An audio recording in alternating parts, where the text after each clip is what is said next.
Polkadot could be setting up for possibly a God candle that, of course, will break down all of that for you guys today. You're going to love it. My name is Paul Barron. Welcome back into Tech Path. I want to thank our sponsor today, and that is Tangem. If you guys are looking at going into self-custody, one of the things you have to do is get a wallet.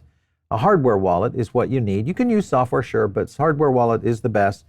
And, of course, Tangem is the place to do it. Just go over to tangem.com, click on that little blue Get Tangem button. It's going to load up the 3-card set. Go ahead and use that one. It's very easy to set up for you. Works with an iPhone, an Android, and best of all, one of the most secure wallets out there. So use our code down below to get a full discount and get rolling. By the way, we're going to do some giveaways as well on that. Let's go over to a little bit about what's happening with Polkadot. I think, Polkadot has been one of those things that I would have to agree has been a little bit hard to hold. And if you think about this as a whole, many people have looked at this mainly from an inflationary standpoint. Polkadot has had one of those struggles. And again, just its valuation, though it is still maintaining at a top 25 token, I think a lot of people now are starting to realize what they've been up to. Here's the dot inflation, where it is currently, around 10%. And then the potential future, this is what they voted on here. And you can kind of see big, overwhelming vote threshold right there. But the point is that dot's inflation future is 8% and then gradually decreasing over time. So that to me is already in line with what some of the other layer ones are doing. And of course, that's one of the big factors that plays into where Polkadot could be going in the near future. Now, don't forget, we did a full video on this a little bit ago, a couple of weeks ago, and it was really talking about TikTok and the potential of Polkadot being used as a blockchain to essentially line up with the technology around social and what that might look like, especially if TikTok gets handed off to a specific company. I want to go over to a clip that kind of breaks this down. This is Frank McCourt on The Breakfast Club, which is the guy in charge of the company that could take over TikTok. Take a look. Is it realistically can get back to a place where we have our privacy back? Is that real? 5 years ago, I guarantee you when I left this room, you'd say out of his mind. 2.5 years ago, we were able to actually push the tech out and say, see, it works. So we have over 1 million on this new internet I'm talking about, this upgraded internet. The tech works. So what we're left with is this issue of how do you get people to migrate, okay? People don't migrate until they realize there's a problem. And the other thing that's happened in the last couple of years is the problem has now surfaced, hasn't it? I didn't know TikTok was going to be, legislation was going to be passed. There was just a hearing last week.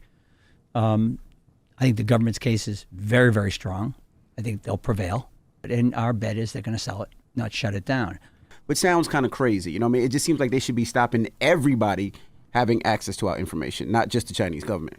That's Project Liberty right there. You just described it. What's the first thing you would do if you acquire TikTok to make it safe? Move the users to a new protocol. Because you put up 500 million, right? Yeah. So that's the seed capital. Get this show on the road, and to let people know that it does not have to be this way. Like, how's money made? I'm going to tell you that more money will be made because more people will be making money.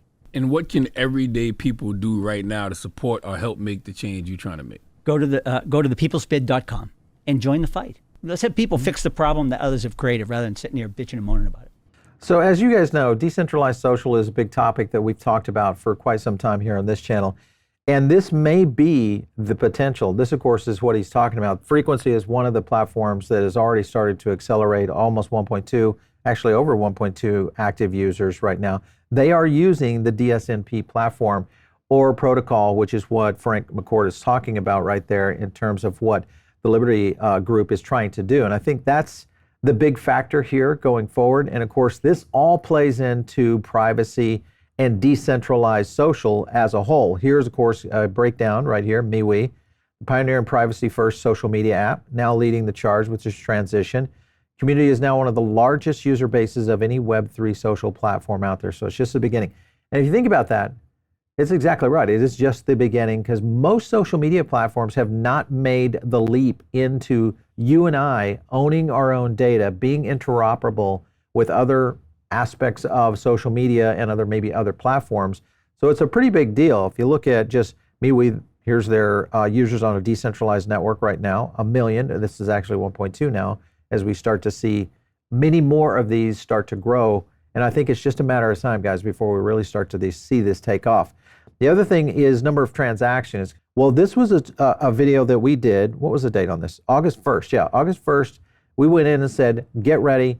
The likelihood of transaction explosion is most likely set up to go live on Polkadot. And there's a couple reasons why, many of which we've talked about here on this show. This, of course, is Frequency, one of the platforms we're talking about. Let me zoom in on that for you guys. Frequency right there, and Mythos, okay? Just in those two, you can already see, I'll highlight, again, zoom in on that. You guys see Mythos already 7.2 million transactions, Frequency 7.4 million transactions. So this is just a matter of time before we really start to see all of this going. If you look at a breakdown here, you can kind of see all the number of transactions right here. Key here is transactions. That's going to be the factor here that helps drive Polkadot to the next level. And I think it is in a position right now where it could be very early stage. So this is why we're watching it so closely. The other thing right here, this is a tweet, breaking enter Mythos just has 73 million transactions in one day. This calculates to 844 TPS, and of course, this is absolutely insane. If you look at this, and again, Mythos is one of the projects we've talked about many times. This is the reason we're starting to see the use case play out here within Polkadot.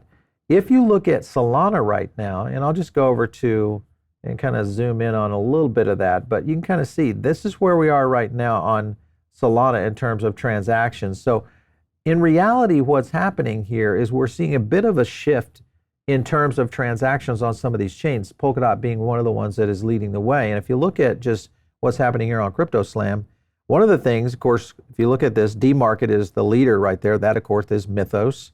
And then if you go over and look at the blockchain and you scan down a little bit, there's Mythos at number 5, trailing not too far behind Polygon. And of course, if they doubled, now they're in the framework of what's happening on Solana. So now you start to see the scenario. And of course, Mythos is one that we've continued to watch as well. We've talked quite a bit about it before. And, you know, when you look at that and the Mythos project in general, this is the initial set of subcommittee members that are to be approved by the MIP1, which is basically giving Mythos a lot more flexibility. Animoca Brands right here. You've got a ton of, we've talked about Krafton in the last video. And as you can see, Sega, Square Enix, Ubisoft, etc. Point here is that there is an explosion brewing for a chain like Polkadot. So could this be the time to really start to take a look at this? And if you look at a couple of factors that are playing into this, Epic, of course, remember we talked about this last week? We said Tim Sweeney is just maybe one decision away of finally becoming a Web3 guy in terms of interoperability. And now Epic wants Fortnite, Minecraft, and Roblox to become interoperable as a metaverse. So Unreal 6 is being designed as a platform for metaverse development. I never thought we would see this, at least this early, especially in this cycle. But it looks as though we are getting ready to have a lot of this happen. This just happened today as well. There's no reason why we couldn't have a federated way to flow between Roblox, Minecraft, and Fortnite. From our perspective, that would be amazing because it keeps people together and lets the best ecosystem win. Interoperability is evidently being baked into Unreal 6. So, interoperability, the ability to move across chains, and of course, this is one of the strengths of where many of these platforms are going to be going, and you need a chain to be able to drive to the future, and of course, Polkadot could be one of those. This is a clip of Frank McCourt and the UN. I'll explain why this is important. Take a look.